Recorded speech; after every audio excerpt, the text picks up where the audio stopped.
A prominent Black Lives Matter leader in Boston and her husband have been charged with defrauding donors in a new federal indictment.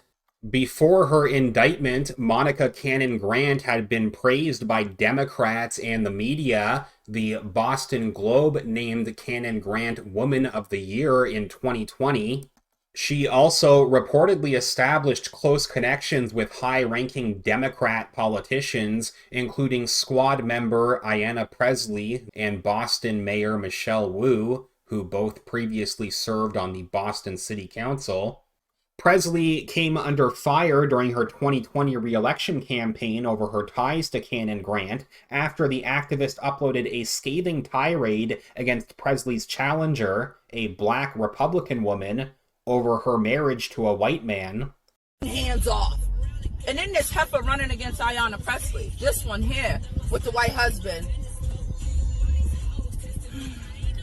At some point, we're going to have a conversation with black folks who get in a relationship with white folks and then forget that they black. We're going to have that conversation. And I know it's going to fuck with y'all nerves. It's going to be uncomfortable. But we're going to have that conversation, because if white vagina and white penises jeopardize your melanin, then we need you to sit in the back of the classroom, and this ain't your part of the show, and you don't get to talk right now. Until you practice some self-love, know your history, and realize where the fuck you came from, this ain't your part of the show. We need you to sit in the back. I need all the people that understand what it is to wake up black, regardless of how many educated gang symbols you have at the end of your name, regardless of how close in proximity you are to white supremacy, regardless of how many white penises you ride.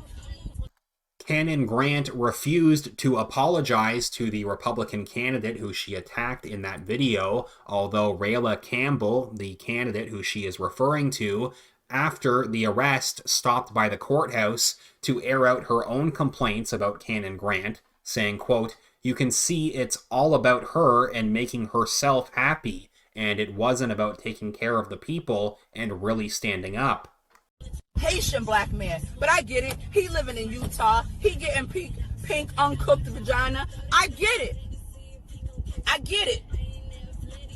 What I need you to do, though, is keep your mouth shut on black shit if you ain't ready to be black. That's what I need you to do. I need you to shut the fuck up and be disrespectful. And I'll be damned if I let this melanin adjacent woman, whose proximity to white supremacy is so disgusting, right? Be disrespectful to our congresswoman because white folks have convinced her that she's been drinking the water. I don't know. Just before the charges were announced in a podcast last week, Cannon Grant said, quote, "2020, we went from a $40,000, $50,000 a year organization to a multi-million-dollar organization. More money, more problems." She blamed jealous members of the black community in partnership with, quote, white supremacy with attempting to take her down. On Tuesday, Cannon Grant was arrested at her home on charges the couple raised over $1 million in grants and donations for people in need, but took a significant amount of it for themselves. They were charged in an 18-count indictment with wire fraud, conspiracy, and making false statements to a mortgage lending business. Both have made more than $100,000 in pandemic-related unemployment benefits, while Cannon Grant also made over $33,000 in diversity consulting fees. More info from the Daily Mail. They say BLM activist Monica Cannon Grant and her husband Clark Grant of Taunton, Massachusetts, who founded the nonprofit organization Violence in Boston, were charged in an 18-count indictment. She has denied all allegations made against her. The indictment alleges the couple used the funds to pay for personal expenses, including hotels, car rentals, auto repairs, restaurant meals, nail salons, and personal travel, prosecutors said. Cannon Grant, once named a Bostonian of the Year by the prestigious Boston Globe newspaper, was arrested at her spacious home last week. She appeared in a federal court on Monday alongside husband. Judge Judith Dean released Cannon Grant on her own recognizance, stating that she could continue to work for Violence in Boston, but that she must not be involved in its finances. Cannon Grant and her husband are said to have misappropriated grants intended for their charity, including a $6,000 check given to them by Suffolk District Attorney's Office in June of 2019, intended to be spent on a retreat for young men feared to be at risk of falling into crime. Instead, the couple treated themselves to meals at restaurants and a 3-night trip to Maryland that included a $1,200 hotel stay. Cannon Grant is also said to have used some of the cash on multiple trips to a Boston nail salon, as well as car rentals, groceries, and trips to Walmart. According to her grant proposal, the $6,000 retreat was supposed to, quote, give these young men exposure to communities outside of the violence-riddled neighborhoods that they navigate daily, and give them exposure to activities focused on community building and coping techniques. Another alleged incident in 2017 saw $3,000 of a $10,000 donation for needy children spent on paying the couple's unpaid rent. Cannon Grant and her husband also fraudulently applied for $100,000 in federal pandemic unemployment assistance benefits that they knew they were not eligible to receive because they had other sources of income at the time. They also lied to a mortgage lender by saying Violence in Boston's assets were their own to help pay for mortgage fees and closing costs.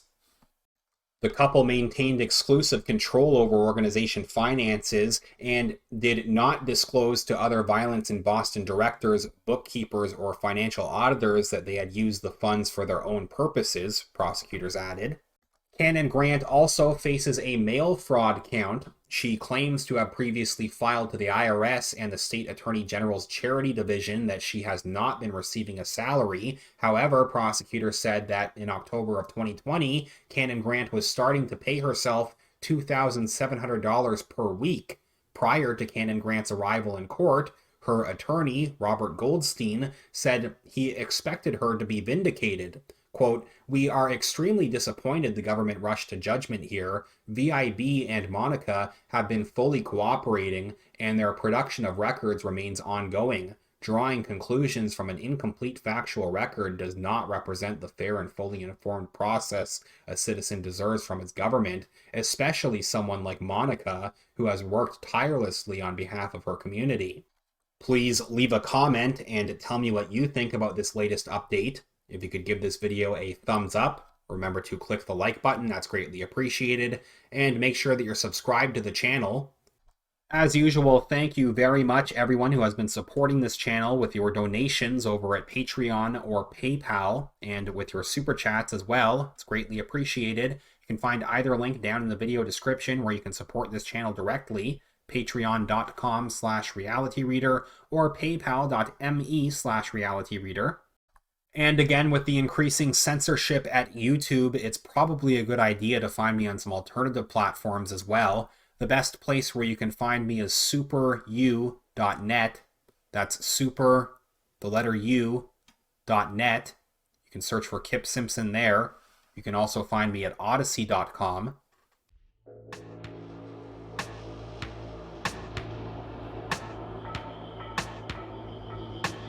I will follow up soon. Thanks again.